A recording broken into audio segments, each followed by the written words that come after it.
How's it going, everyone? In today's video, I'll show you on how you can connect the Bluetooth on your Segway Ninebot scooter. So the first thing that you actually want to do is to download the Segway mobility application. You could get this for iOS and Android.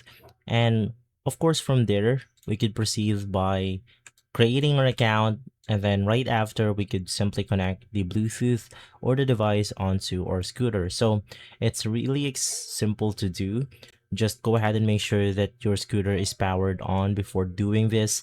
Open up the application. There's going to be the search my device or add device button on the application. And then you just want to select your scooter model from the list of the available devices. You could click on the confirm button, or you could tap the power button on your scooter once the confirm is updated. And from there, once paired, you will see your account information. So just tap the bind button to lock the scooter to your profile. And from there, you should be good to go. Once again, it's going to be really simple right off the get-go.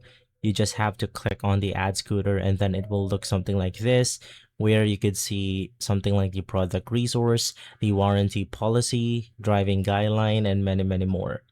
And so guys, if this video has been helpful, leave a like, subscribe, and follow us for more videos like this. Thanks for watching.